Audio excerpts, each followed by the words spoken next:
Seorang anggota Paskibraka asal Sulawesi Barat, Sulbar, dituding menggunakan orang dalam demi jadi anggota Paskibraka nasional.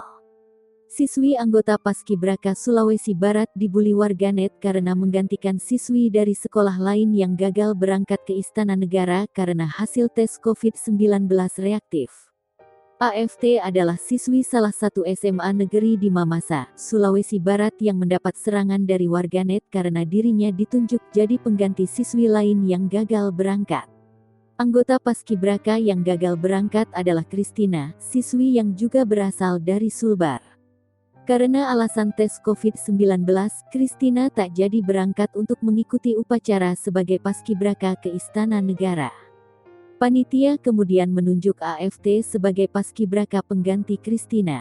AFT mengaku menjadi bulan-bulanan netizen gara-gara ditunjuk sebagai anggota Paskibraka nasional menggantikan Kristina. AFT dituduh menggunakan orang dalam untuk jadi anggota Paskibraka nasional. Terkait semua tudingan itu, AFT akhirnya buka suara. Pelajar berusia 16 tahun ini mengatakan, penunjukan saat itu begitu tiba-tiba. Kabar menjadi anggota Paskibraka nasional diketahui AFT ketika sedang berada di sawah membantu ibunya memanen padi sekitar pukul 15 waktu Indonesia Tengah, Sabtu, tanggal 24 Juli tahun 2021. Pihak dari Dispora menghubunginya melalui sambungan telepon dan memberikan kabar baik itu.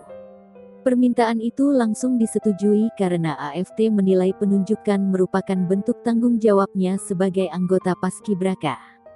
Dia pun heran mengapa ada orang yang menuduhnya menggunakan orang dalam.